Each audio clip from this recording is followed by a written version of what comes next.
Salam dan bahagia Bapak Ibu Guru semuanya. Yang saya hormati Bapak Kepala Sekolah SMP Negeri 1 Ambulu dan juga Bapak Ibu Guru serta karyawan SMP Negeri 1 Ambulu yang berbahagia. Pada kesempatan kali ini saya sebagai MC akan memandu jalannya desiminasi pada modul 1.4 tentang menyebarkan pemahaman dan penerapan pengalaman budaya positif yang nanti akan menjadi narasumbernya adalah Bu Lilis Sulistyowati, calon guru penggerak angkatan 10. Untuk lancarnya acara ini, mari kita buka dengan membaca hamdalah Bismillah terlebih dahulu. Bismillahirrahmanirrahim. Melangkah untuk acara selanjutnya adalah langsung pemaparan tentang desiminasi pada modul 1.4, menyebarkan pemahaman dan penerapan pengalaman budaya positif yang akan langsung dipandu oleh Ibu Lilis Sulistyowati sebagai calon guru penggerak angkatan 10. Kepada beliau, waktu dan tempat kami persilahkan. Kami sampaikan terima kasih kepada Bapak Eri. Terima kasih juga kepada Bapak Ibu guru semuanya serta karyawan yang telah berbaik hati memberikan waktunya dalam mengikuti kegiatan saya ini. Ini kegiatan adalah tugas saya untuk memenuhi sebagai calon guru penggerak angkatan 10. Bapak Ibu semuanya yang kami hormati, di sini saya diberi tugas untuk menyebarkan pemahaman dan penerapan pengalaman budaya positif tentang modul 1.4 yang sudah saya pelajari. Bapak Ibu yang saya hormati, dalam memahami konsep budaya positif ada 4 inti, yaitu yang pertama perubahan paradigma belajar, yang kedua disiplin positif, yang ketiga nilai-nilai kebajikan, yang keempat kebutuhan dasar manusia, yang kelima motivasi perilaku manusia, yang keempat posisi kontrol guru, yang kelima keyakinan kelas, dan yang terakhir segitiga restitusi. Itu tadi konsep inti budaya positif yang akan kita bahas. Nah, Bapak Ibu sekalian, sebelum kita membahas tentang hal-hal tadi, ada kegiatan pemantik, yaitu cobalah buka. Bapak Ibu semuanya, di sini Anda diibaratkan sebagai A. Ya, tolong disimak. Tugas Anda adalah mengepalkan salah satu tangan Anda. Coba Anda bayangkan bahwa ketika Anda mengepal itu, Anda menyimpan sesuatu yang sangat berharga di dalam kehidupan Bapak Ibu semuanya. Anda perlu menjaga benda tersebut sekuat tenaga Anda karena begitu pentingnya benda tersebut. Kemudian ada rekan Bapak Ibu yaitu B yang boleh membujuk, menghardik, mengintimidasi, memarahi, menggoda, menggelitik, bahkan menawari Anda uang agar Anda bersedia membuka kepalan tangan Anda. Nah, cobalah lakukan kegiatan di atas dengan B secara bergantian. Ibaratkan, dibayangkan Bapak Ibu bersama rekan kerja Bapak Ibu, ya. Kira-kira pertanyaannya, apakah Anda atau teman Bapak Ibu membuka kepalan tangan Anda? Mengapa dan apa alasan Anda atau B membuka kepalan tangan Anda? Monggo Bapak Ibu. Mungkin Pak Reza, alasannya apa? Jenengan mau buka itu alasannya apa? Padahal jenengan memegang benda yang sangat berharga di kepalan tangan Anda. Saya nggak buka. Iya. Kalau Pak Reza bilangnya tidak akan membuka kepalan itu, ya berarti menutup kepalan tangannya. Ya. Alasannya apa, Pak? Karena itu penting. Dan juga menyimpan sesuatu yang sangat berharga. Ya, karena itu sangat penting, dan itu sangat berharga dalam kehidupan Pak Reza. Yang lain? Monggo Bu Elis. Bu Elis. Kalau saya ya, Nggih. kalau sesuatu yang sudah kita anggap sebagai berat ya, berarti harus kita jaga dengan sebaik mungkin. Sama seperti prinsip kita sebagai manusia, kalau kita sudah punya prinsip, berarti kita harus jaga. Berarti tetap menjaga kepalan itu, benda itu agar tidak terbuka. Ya. Mungkin Bu Rifka Kalau saya memilih tetap menggenggam tetap menggenggam. karena ada intervensi dari luar pun yang mengendalikan tetap saya sendiri. Ya. Jadi ya itu tadi saya nih. Sesuka hatinya untuk mempertahankan apa yang kita punya ya. Mungkin yang lain. Nggak ada yang mau membuka ini? Buka Bu, berbagi itu indah. Kenapa? Dibuka berbagi itu indah. Berbagi itu indah. Kata Pak Zaki, kepala tangannya adalah mau dibuka. Ya. Alasannya Berbagi itu indah. berbagi itu indah. Ya, padahal itu hal yang sangat penting, tapi tetap dibuka kepalan itu jika diperlukan oleh orang lain untuk dibagikan. Itu ya Pak ya, maksudnya. Nah, dari kedua jawaban tadi berarti ada yang dibuka dan ada yang tetap dipertahankan atau ditutup. Nah, yang ketiga sekarang pertanyaannya, sesungguhnya siapa yang memegang kendali atau kontrol untuk membuka atau menutup kepalan tangan? Berarti siapa Bapak Ibu? Diri sendiri, betul ya. Jadi apapun yang terjadi itu adalah kita yang pegang kendali atau kontrol. Begitu juga dengan siswa kita, ya. Berarti yang memegang kendali adalah murid kita. Ya, apapun kita paksa, apapun kita bagaimanapun caranya, kalau mereka sudah pegang kontrol, pegang kendali, berarti posisi kontrolnya ada di siswa itu sendiri. Ya. Lanjut. Nah, sekarang kita masuk pada pembelajaran paradigma baru. Ya, Bapak Ibu, kita ketahui bersama bahwa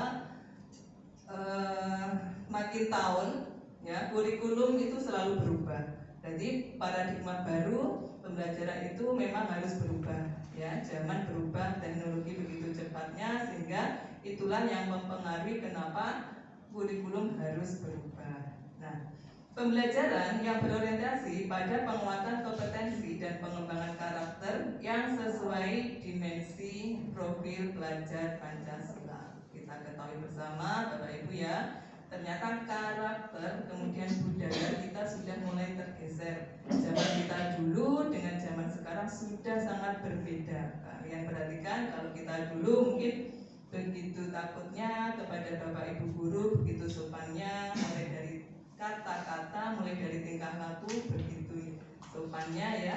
Coba sekarang kalian dengan perhatikan ya, sudah sangat berbeda. Nah, inilah kita akan memberikan penguatan, pengembangan karakter, dikembalikan lagi kepada jiwa kita ya, jiwa negara kita adalah profil pelajar Pancasila. Ya, Bapak Ibu, ada berapa masih ingat dimensi profil pelajar Pancasila? Ada 6 ya.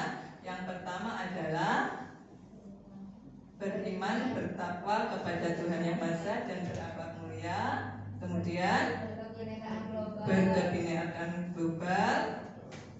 Kemudian bergotong royong, mandiri, kreatif, dan bernalar kritis. Itu ya. Jadi ada 6 dimensi profil pelajar Pancasila. Nah, sebenarnya menurut Ki Hajar Dewantara, tujuan dari dilakukannya proses pendidikan adalah untuk menuntun segala kekuatan kodrat yang ada pada anak-anak itu agar mereka sebagai manusia dan anggota masyarakat dapat mencapai keselamatan dan kebahagiaan yang setinggi-tingginya.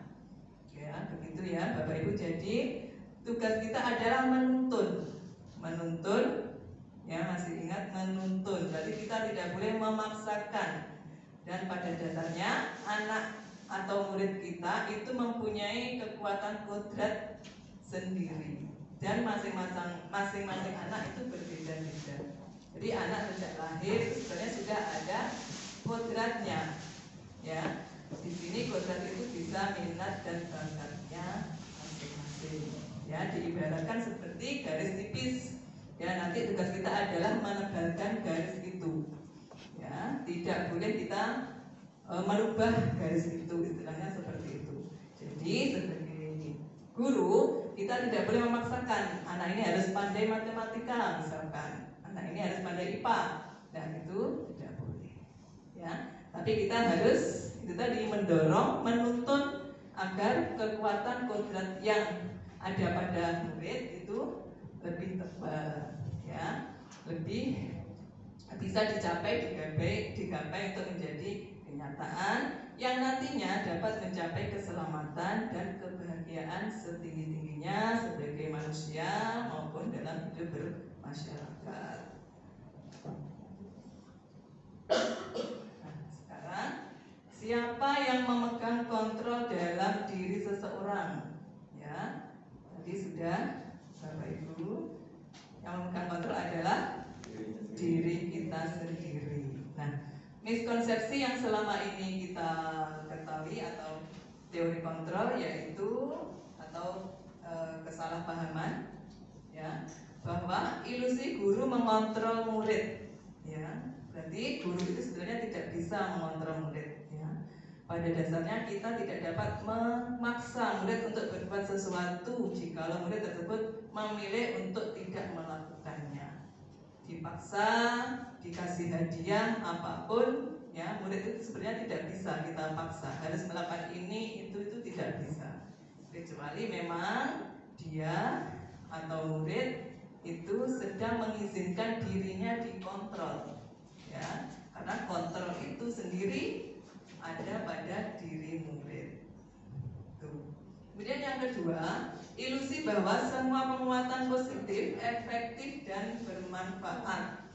Di sini penguatan positif itu berupa bujukan, ya.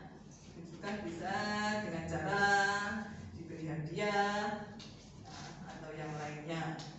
Ya, bentuk kontrol ini hanya berlangsung jangka pendek, ya, karena tidak muncul dari hati murid kita sendiri, tidak muncul dari motivasi intrinsik anak itu, ya, karena dia melakukan sesuatu mungkin karena hadiah, ya. Jadi nanti dalam jangka panjang ketika tidak dapat hadiah berarti dia tidak akan melakukannya. Kemudian yang ketiga, ilusi bahwa kritik dan membuat rasa bersalah dapat menguatkan karakter. Ya, kadang kita kalau memarahi murid, bagaimana caranya biar murid ini merasa bersalah, biar memahami kesalahannya seperti itu, ya. Padahal menggunakan kritik dan rasa bersalah untuk mengontrol murid menuju pada identitas gagal, ya, membuat dia semakin bersalah, kemudian jadi minder dan akhirnya tidak akan percaya diri. Kemudian selanjutnya, ilusi bahwa orang dewasa berhak memaksa. Ya, ilusi Bapak Ibu, karena kita kalau sudah dewasa akan memaksa anak didik kita atau di bawah kita. Ya, banyak orang dewasa yang percaya bahwa mereka memiliki tanggung jawab untuk membuat murid-murid berbuat hal-hal tertentu. Ya, adapun yang dilakukan dapat diterima. Selama ada sebuah kemajuan berdasarkan sebuah pengukuran kinerja, ya, pada saat itu pula orang dewasa akan menyadari bahwa perilaku memaksa tidak akan efektif untuk jangka waktu panjang. Sebuah hubungan permusuhan pasti akan terbentuk, itu Bapak Ibu, ya. Jadi memaksa itu sebenarnya hanya berlaku untuk jangka pendek karena tidak menumbuhkan motivasi intrinsik pada diri murid, ya. Murid jadinya akan terpaksa melakukan sesuatu dan akhirnya pasti akan timbul permusuhan, dendam nantinya kepada kita, begitu, ya. Untuk selanjutnya, sebenarnya Bapak Ibu, perubahan yang diharapkan berubah pada mindset pembelajaran, ya. Perubahan ini yang diharapkan perubahan dari stimulus respon tentang dunia ke teori kontrol tentang dunia, ya. Kalau stimulusnya realitas kebutuhan kita itu sama, realitas kebutuhan kita itu berbeda. Misalkan seperti itu. Semua orang melihat hal yang sama, setiap orang memiliki gambaran berbeda. Ya, intinya di sini bahwa kita yang menganggap anak-anak atau murid kita itu sama, kita samakan. Ya, harus pandai ini, harus pandai PAI, harus pandai matematika, semuanya disamaratakan. Itu sebenarnya tidak bisa.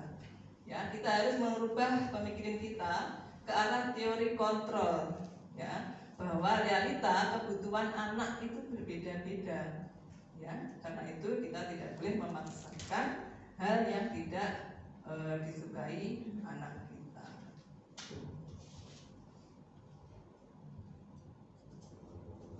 Nah, sekarang kita masuk pada disiplin positif.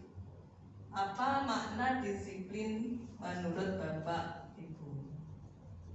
Kira-kira apa?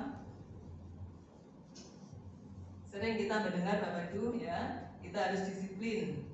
Anak-anak kita harus disiplin. Disiplin adalah kunci kesuksesan. Nah, jadi disiplin itu apa sebenarnya? Monggo. Kalau menurut saya disiplin itu berarti kita sebagai seorang guru mentaati. Contohnya kalau pada murid, berarti itu murid akan mentaati peraturan yang dibuat oleh sekolah. Murid akan mentaati peraturan yang ada di sekolah. Ya, monggo, Ika. Menurut saya disiplin itu tentang bagaimana seseorang melakukan sesuatu hal sesuai dengan komitmen awal yang sudah disepakati. Ya. Disiplin adalah orang melakukan sesuatu sesuai dengan komitmen yang sudah disepakati. Yang lain, Bu Silvi. Melakukan sesuatu sesuai dengan aturan. Melakukan sesuatu sesuai aturan. Betul. Yang lain mungkin ada lagi.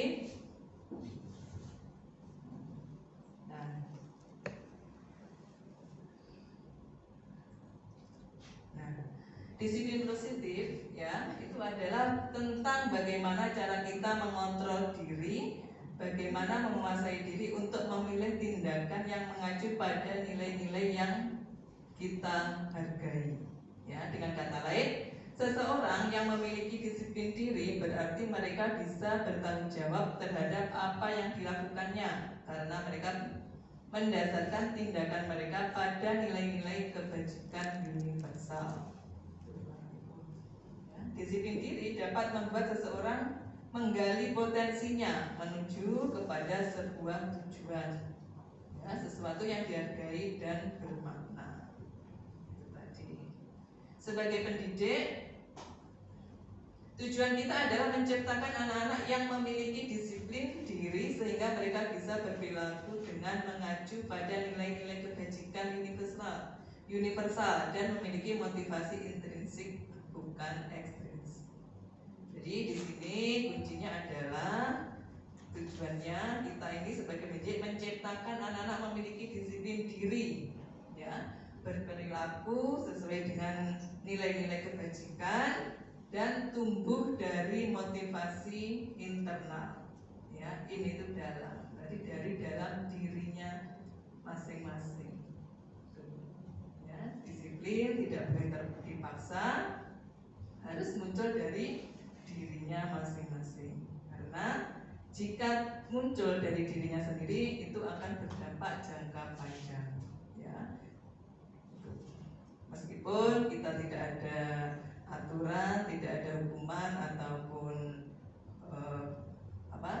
hadiah itu, berarti anak akan melakukan disiplin itu sendiri.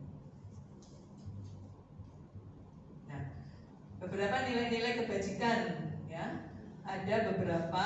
Ini Ibu Primary Years Program. Sikap murid itu contohnya toleransi, rasa hormat, integritas, mandiri, menghargai, antusias, empati, keingintahuan, kreativitas, kerjasama, percaya diri, dan komitmen. Kemudian ada yang lain, the second ini yaitu empati, suara hati, dan lain sebagainya. Nah, di kita ya nilai-nilai kebajikan kita mengacu pada profil pelajar Pancasila, yaitu berakhlak mulia, kemudian beriman bertakwa kepada Tuhan Yang Maha Esa tadi ya, dan berakhlak mulia, berkebinekaan global, mandiri, gotong royong, bernalar kritis, dan kreatif. Gitu. Nah, biar nggak tegang Bapak Ibu, ya kita materi terus, kita speaking dulu. Ya, coba berdiri semuanya. Ya, agak fresh. Ya. Ini speakingnya adalah Marina Marijo menari menara. Ya. Kalau Marina berarti tangannya lurus. Ya, kalau Marijo tangannya menggenggam. Kalau menari berarti ke bawah. Menara di atas. Mungkin sudah pernah ini Bapak Ibu ya, sudah pernah menemui ini. Yuk, sekarang coba. Marina menari, Marijo menara, Marijo menari di atas menara, menara menari, Marijo, ya. Kemudian Marina, yuk. Marina menari di atas menara, Marijo menari, Marina menara. Ya, tepuk tangan semuanya. Iya. Ya, lagi ya. Lagi lagi. Marina menari menara, Marijo menari menara, Marina. Ya. Marijo menari menara, Marina. Marina menari menara, Marijo. Marijo menari, Marina. Marina Marijo. Lagi bu. Marina Marijo menari menara, menara menari, Marijo menari, Marina menari, Marijo menara, menara Marijo menari, Marina Marijo menari, menara menari, Marina Marijo. Sudah.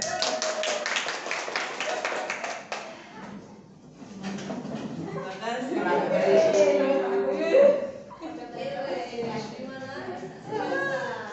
Monggo diminum. Kalau haus. Ya, kita lanjutkan. Kebutuhan dasar manusia, ya, setiap manusia, anak-anak maupun orang dewasa itu sebenarnya memiliki kebutuhan dasar yang sama, ya.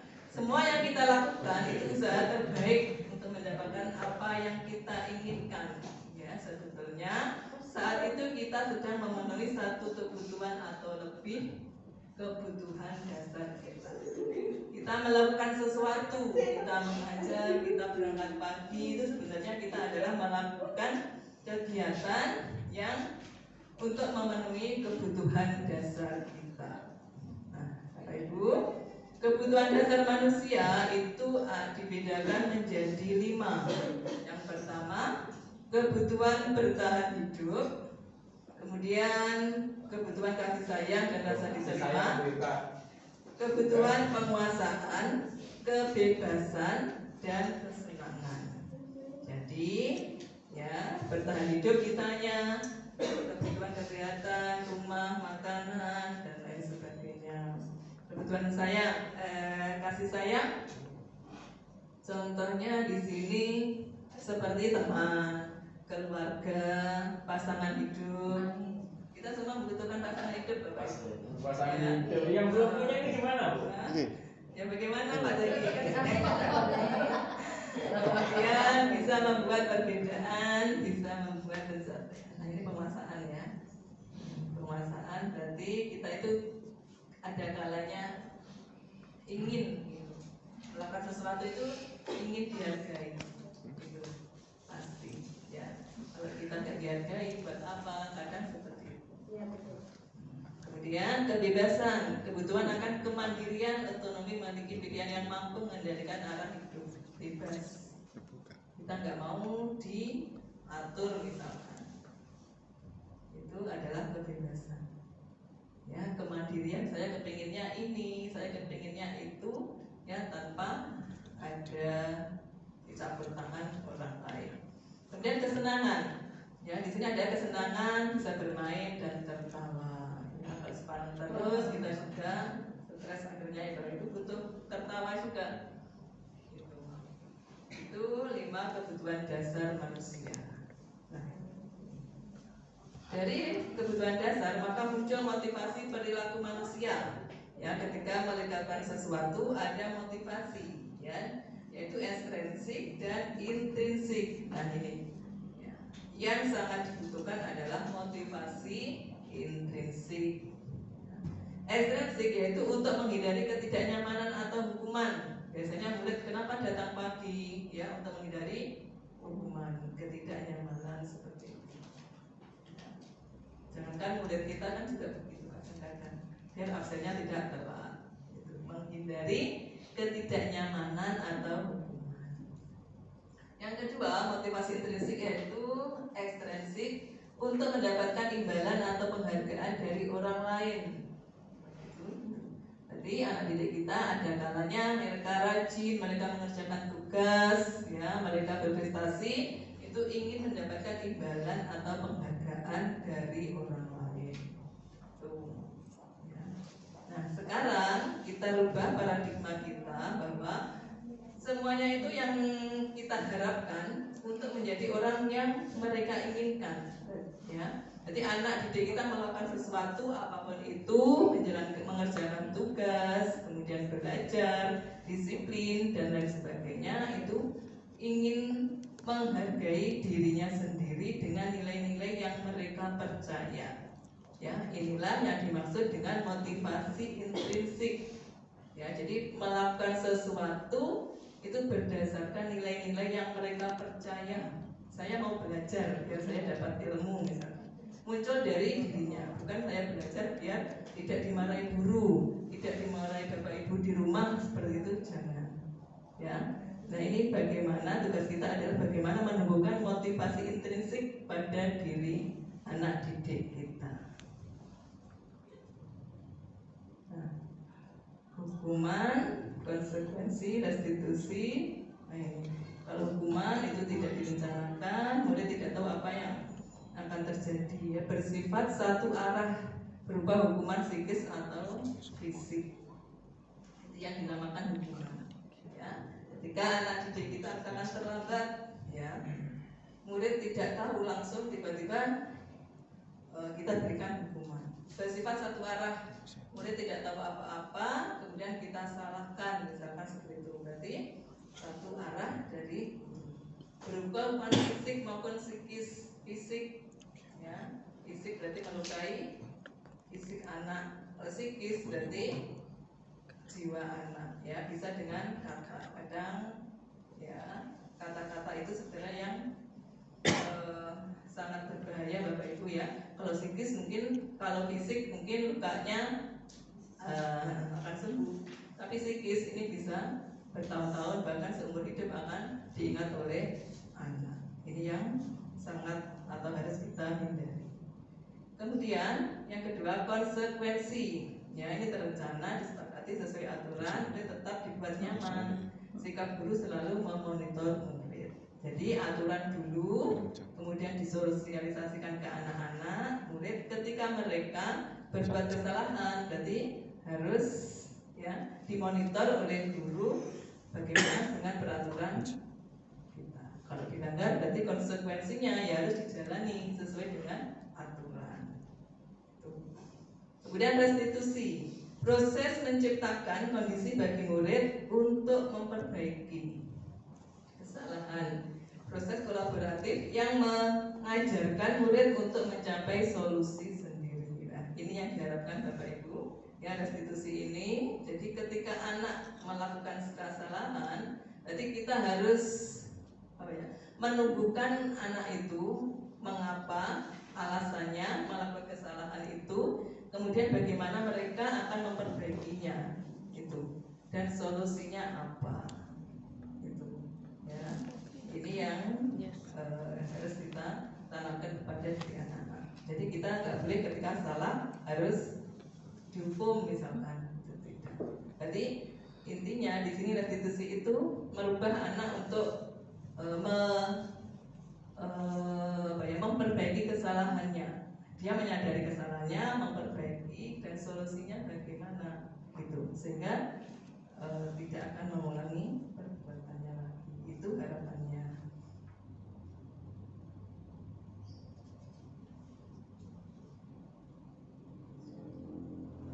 Kemudian ini ada yang membedakan ya identitas, karakter, dan sukses. Tadi ada 3, hukuman, konsekuensi, dan restitusi ya. Identitas, disiplin tadi, hukuman, kemudian konsekuensi, restitusi. Hukuman sesuatu yang menyakitkan harus terjadi. Kalau konsekuensi sesuatu harus terjadi. Restitusi merupakan pilihan. Itu Bapak Ibu. Ya, kalau hukuman pasti itu harus terjadi. Ya, ini yang tidak boleh. Konsekuensi, konsekuensinya sesuai dengan peraturan yang ada. Kalau restitusi ini masih diberikan kesempatan anak-anak untuk berpikir, ya, berpikir, mengakui kesalahannya, kemudian mencari solusinya harus bagaimana. Intinya di situ.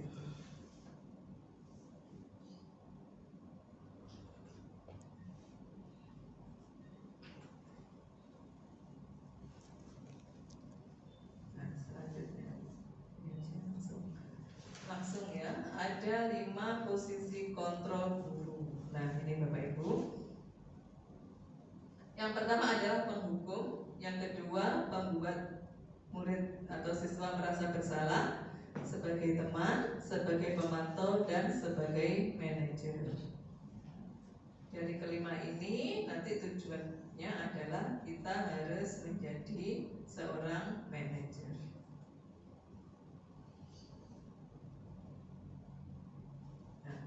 Penerapannya 5 posisi kontrol guru ini ya. Yang pertama penghukum. Seorang penghukum bisa menggunakan hukuman fisik maupun verbal. Orang-orang yang menjalankan posisi penghukum senantiasa mengatakan bahwa sekolah memerlukan sistem atau alat yang dapat lebih menekan murid lebih dalam lagi. Jadi di sini seorang penghukum itu berdasarkan peraturan ya, memerlukan sistem atau alat. Berarti menggunakan alat, bisa aturan dan lainnya untuk menekan murid. Berarti murid harus ditekan di sini, dan ini tidak boleh. Contohnya, patuhi aturan saya atau awas mengancam pada siswa. Ini tidak boleh. Kamu selalu saja salah. Nah, ini tidak boleh. Ya. Selalu, pasti selalu, yang terakhir selesai. Ya, berarti ini di sini sebagai penghukum. Patuhi aturan saya, ya, tanpa sosialisasi dulu, tanpa kesepakatan dulu, langsung patuhi aturan saya. Berarti sepihak, ya, satu arah tadi. Ini yang tidak boleh. Kemudian yang kedua, pembuat merasa bersalah. Pada posisi ini biasanya guru akan bersuara lebih lembut, ya. Membuat rasa bersalah akan menggunakan keheningan yang membuat orang lain merasa tidak nyaman, bersalah, dan rendah diri. Kata-katanya yang keluar adalah, ibu sangat kecewa sekali dengan kamu. Berapa kali Bapak harus memberitahu kamu ya? Gimana coba kalau orang tua kamu tahu kamu berbuat begini. Nah, seperti itu. Jadi dengan nada rendah memelas diri, ya, biar murid ini merasa bersalah. Itu juga tidak boleh, karena nanti ini akan berdampak pada psikis anak, ya, anak menjadi minder dan nanti tidak akan percaya diri.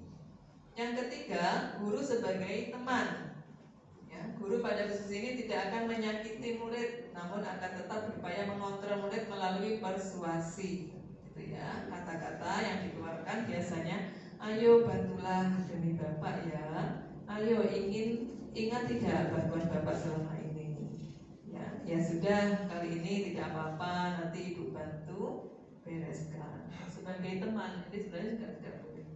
Ya, membuat anak menjadi ketergantungan nanti, ya, tidak mandiri, bergantung kepada bapak ibu guru. Kemudian yang keempat, sebagai pemantau. Memantau berarti mengawasi. Ya, pada saat kita mengawasi, kita bertanggung jawab atas perilaku orang-orang yang kita awasi. Posisi ini berdasarkan pada peraturan dan konsekuensi tadi. Ketika anak merasa bersalah, ya, kita hubungkan dengan peraturan dan konsekuensinya apa. Peraturannya apa? Apa yang telah kamu lakukan? Ya, sanksi atau konsekuensinya apa, ya? Misalkan seperti itu. Peraturannya apa? Nah, ini adalah pemantau. Jadi harus konsekuensi. Jika melanggar berarti peraturannya juga harus ditegakkan. Nah, ini terakhir adalah manajer. Guru sebagai manajer, inilah yang terpenting.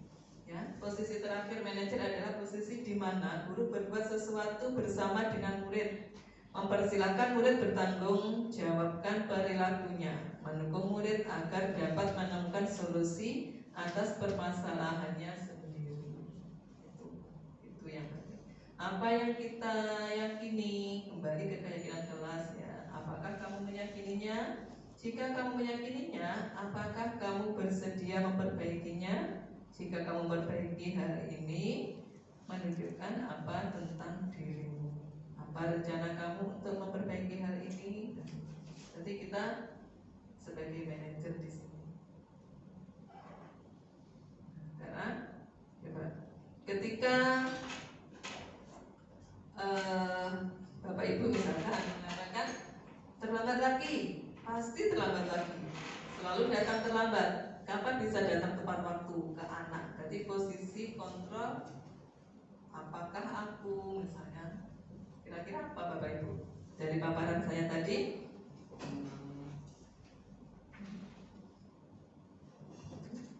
ketika bilang ke anak terlambat lagi, pasti terlambat lagi, selalu datang terlambat, kamu selalu datang terlambat. Nah, jadi ini sebagai penghubung, ya.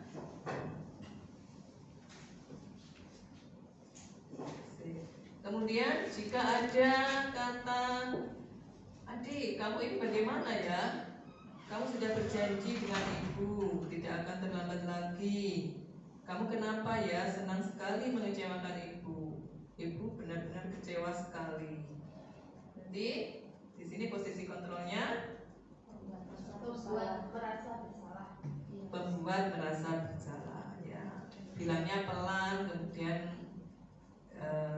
tapi ini menyakitkan, ya. Membuat merasa bersalah pada murid. Sekarang yang ketiga, adik, ayolah, bagaimana sih kamu? Kemarin kamu sudah janji ke bapak, bukan? Kenapa terlambat lagi? Ya, sambil tertawa dengan, ya sudah, tidak apa-apa, duduk dulu sana. Nanti Pak Guru bantu. Kamu ini sambil senyum-senyum. Jadi di sini sebagai, ya. Nah, sekarang kemudian ada lagi Pak Guru ini, baik, itu bisa dilakukan. Apakah besok akan ada masalah untuk kamu agar bisa hadir tepat waktu ke sekolah? Dia bilang, tidak Pak, saya bisa hadir tepat waktu. Gurunya, baik, saya hargai usahamu untuk memperbaiki memperbaiki diri. Di sini guru bertindak sebagai apa kira-kira Bapak Ibu? Manajer. Ya, berarti di manajer ini maksudnya anak diberi kesempatan untuk memperbaiki kesalahan, menentukan solusinya dan memperbaiki kesalahannya untuk dilakukan ke depannya. Nah, sekarang keyakinan kelas. Ya. Mengapa keyakinan kelas bukan peraturan kelas? Kira-kira bagaimana Bapak Ibu pendapatnya? Keyakinan kelas selama ini yang kita tahu biasanya adalah peraturan kelas, ya, bukan keyakinan kelas. Bagaimana menurut Bu Silvi? Keyakinan kelas itu berasal dari apa yang diyakini anak-anak. Keyakinan kelas berasal dari yang diyakini anak-anak. Dan Ya. anak-anak siap dengan segala Ya. ajaran di sana untuk mengikuti apa yang ia yakini. Nah, berarti di sini bersifat positif ya, menciptakan perilaku yang bersifat positif. Mungkin yang lain?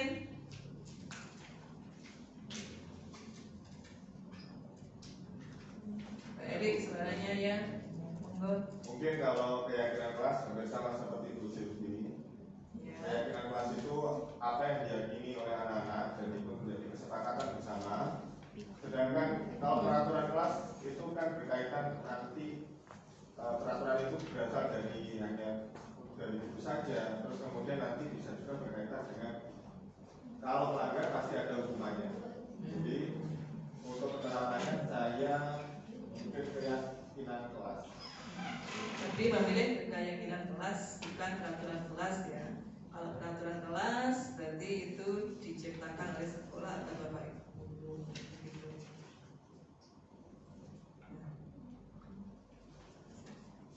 Keyakinan kelas ya.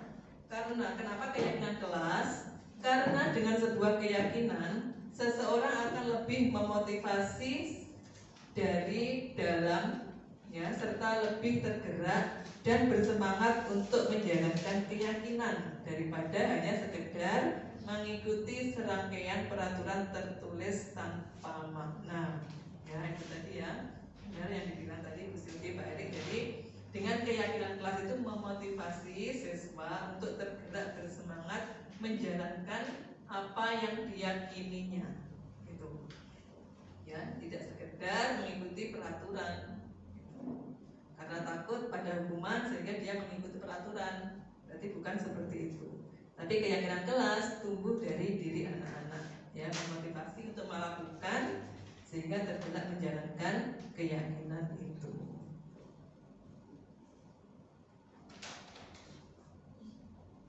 Nah, selanjutnya, ya, ketika kita membuat keyakinan kelas bersama anak-anak, ya, keyakinan kelas bersifat lebih abstrak daripada peraturan yang lebih rinci dan konkret, lebih nyata, ya.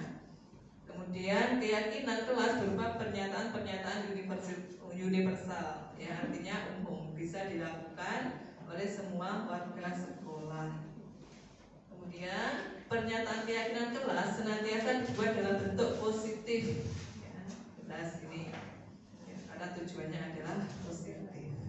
Keyakinan kelas hendaknya tidak terlalu banyak sehingga mudah diingat dan dipahami oleh sesama warga kelas. Biar mudah diingat bahasanya, ya, bahasa yang sederhana, kemudian mudah dipahami, mudah diingat, itu yang terpenting. Semua warga kelas hendaknya ikut berkontribusi, ya, pembuatan keyakinan kelas lewat kegiatan curah pendapat atau bermusyawarah, ya, bersama peserta didik. Bersedia meninjau kembali keyakinan kelas dari waktu ke waktu. Ini bagaimana, ya, 1 bulan sekali atau 2 bulan sekali. Jadi keyakinan kelas itu ditinjau kembali. Apakah ada perubahan, apakah sudah dilaksanakan atau bagaimana, atau ada yang perlu ditambah, seperti itu. Berarti harus ditinjau ulang dari waktu ke waktu. Sekarang restitusi, ya. Tadi sudah saya bilang, restitusi adalah proses menciptakan kondisi bagi murid untuk memperbaiki kesalahan mereka sehingga mereka bisa kembali pada kelompok mereka dengan karakter yang lebih kuat. Gitu. Restitusi membantu murid menjadi lebih memiliki tujuan disiplin positif dan memulihkan dirinya setelah berbuat salah. Jadi untuk menyadari kesalahannya itu tidak harus selalu dihukum, ya, tidak harus selalu ditekan. Ya, yang kita inginkan adalah sesuai itu muncul timbul motivasi intrinsik, ya, sehingga bisa menjalankan disiplin positif dengan baik seperti itu.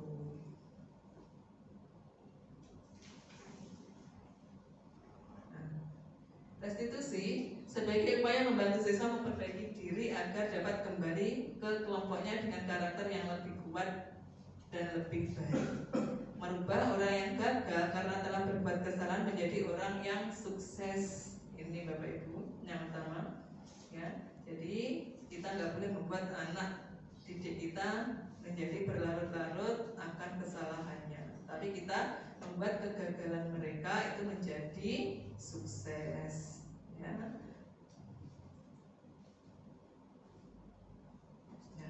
Ciri-ciri restitusi, ya, restitusi bukan untuk menebus kesalahan, namun untuk belajar dari kesalahan. Restitusi itu memperbaiki hubungan.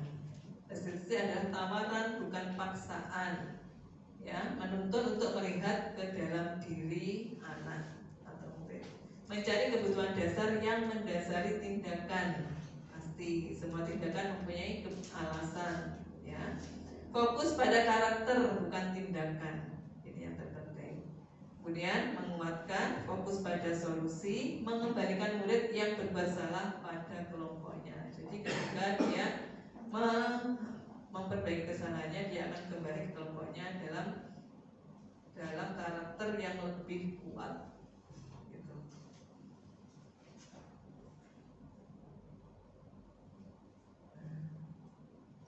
Ini Bapak Ibu, langkah-langkah yang dijalankan dalam segitiga restitusi. Ya, jadi ketika murid kita melakukan kesalahan, kita jangan langsung marah, jangan langsung menghukum. Ya, kita lakukan segitiga restitusi ini.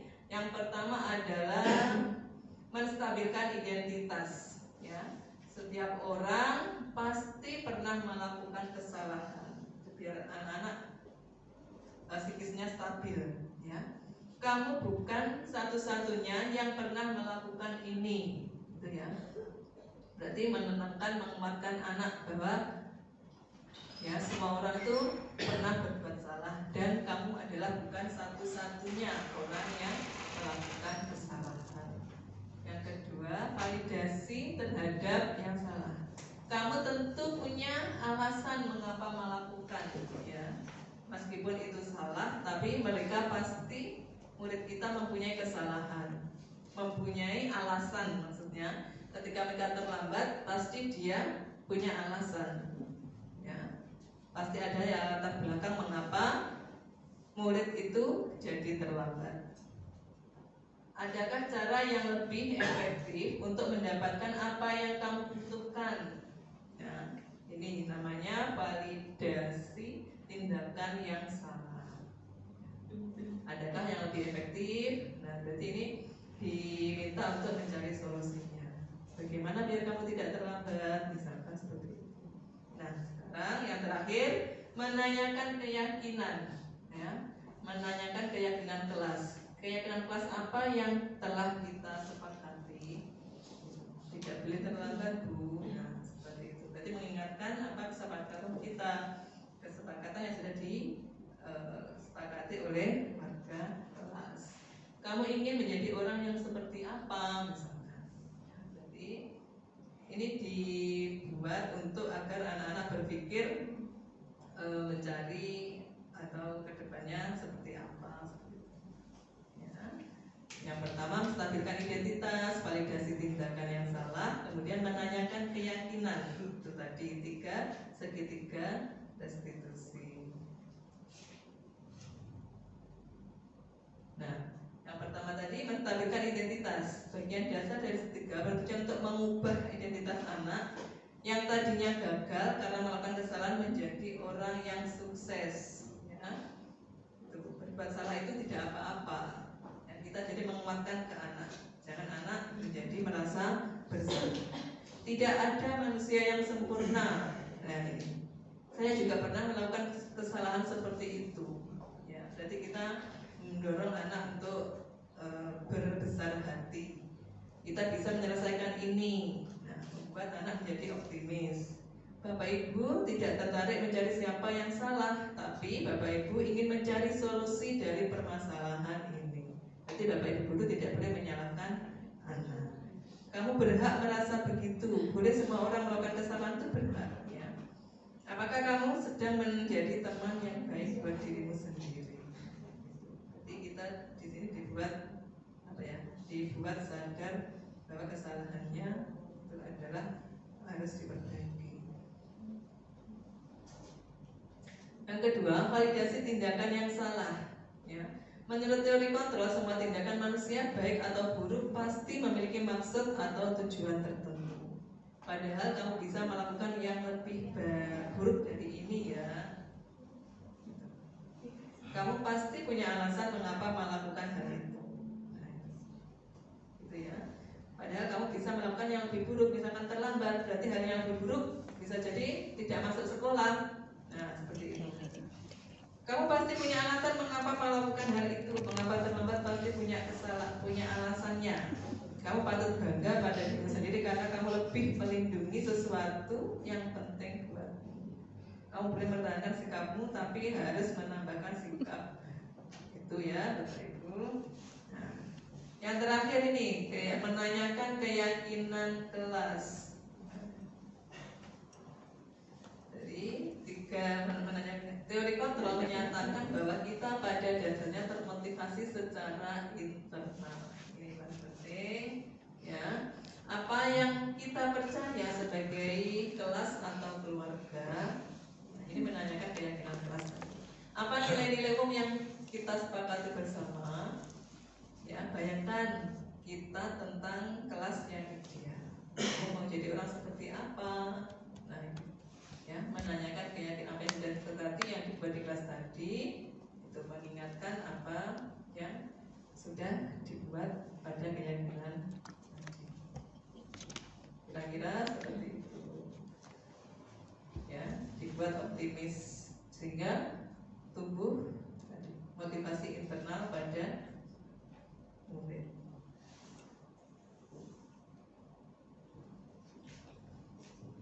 Ini Bapak Ibu, kemarin saya melakukan segitiga restitusi ini, ya.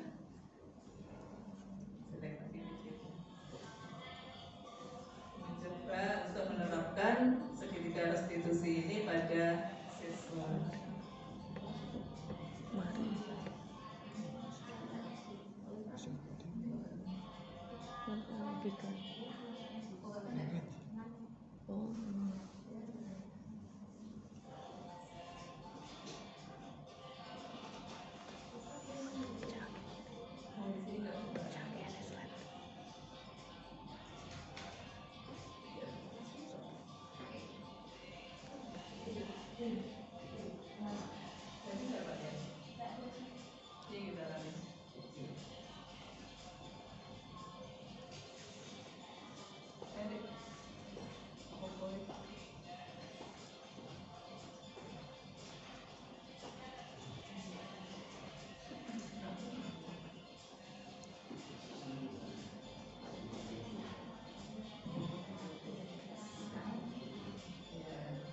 Ini ceritanya ada siswa yang terlambat. Kemudian saya panggil, saya ajak diskusi, yang saya tanyakan penyebabnya apa bisa terlambat. Ya, dia bilang mungkin main HP, kemudian tidurnya terlalu malam. Saya tanyakan lagi, bagaimana kalian memperbaiki ini? Saya tidak akan lama-lama bermain HP, Bu, dan tidur lebih. Itu. Jadi kita buat anak ini menjadi nyaman. Kuncinya itu bahwa kesalahan itu wajar, ya, semua orang berbuat salah. Yang terpenting adalah bagaimana kita memperbaikinya dan tidak akan mengulangi kembali.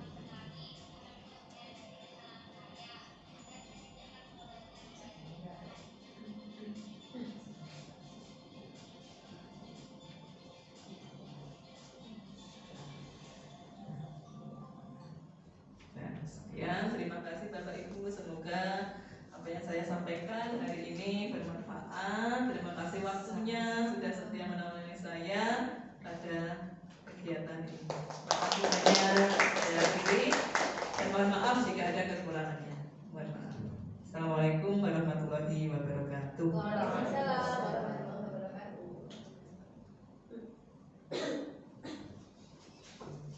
Disampaikan terima kasih atas pemaparan yang sangat luar biasa dari Ibu Lilis. Mohon berikan tepuk tangan yang meriah untuk beliau. Untuk acara selanjutnya, ini adalah sesi diskusi dan tanya jawab.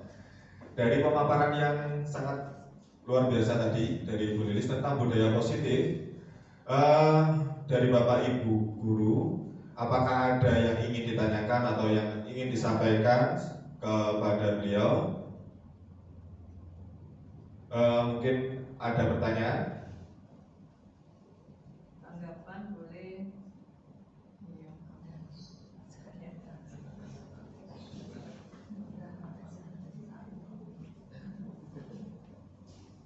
Ada ditanyakan mungkin yang belum dipahami Atau mungkin ada tanggapan yang ingin disampaikan setelah melihat video ini, kira-kira apa yang dirasakan? Mungkin Pak Zaki.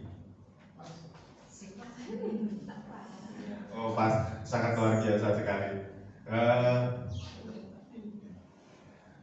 Untuk sesi acara pada hari ini, mari kita tutup bersama dengan ucapan hamdalah bersama-sama.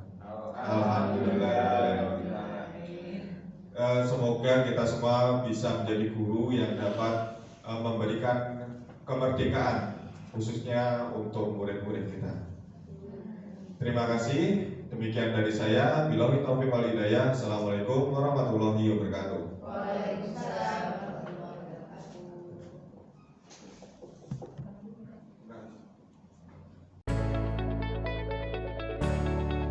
Assalamualaikum warahmatullahi wabarakatuh.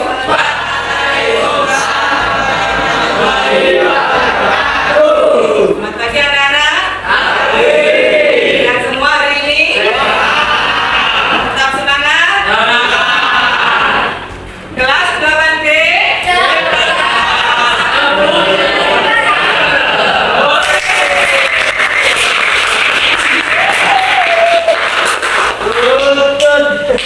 Anak-anak, untuk memulai pembelajaran hari ini seperti biasa, marilah kita berdoa dulu.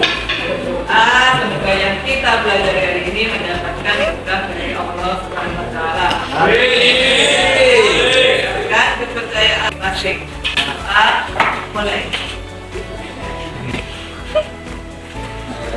Selesai. Yang tidak masuk hari ini? Terima sehat semua, masuk semua, semangat untuk mengikuti dari pembelajarannya.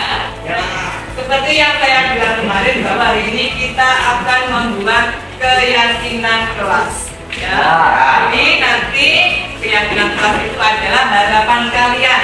Apa yang kalian inginkan kelas ini agar menjadi lebih baik. Kamu juga begitu agar menjadi lebih baik lagi dalam pembelajaran, dalam tingkah laku dan lain sebagainya. Siap?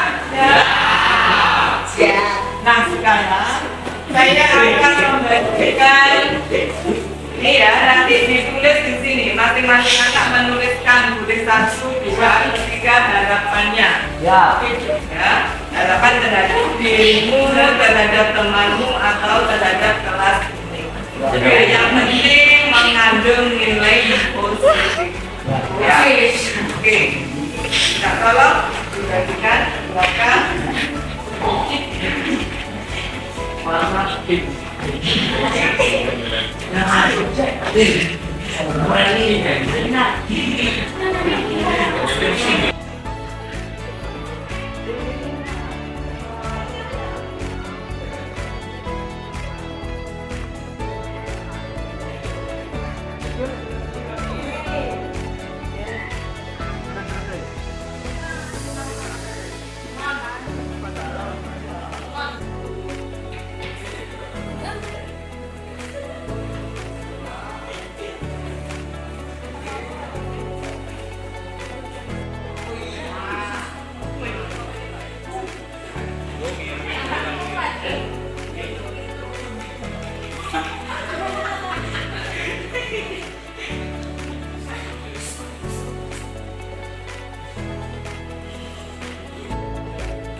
Saatnya jam ketiga dimulai.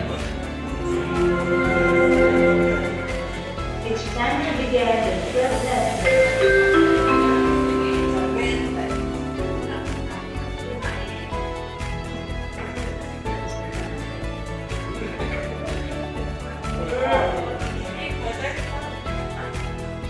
Terima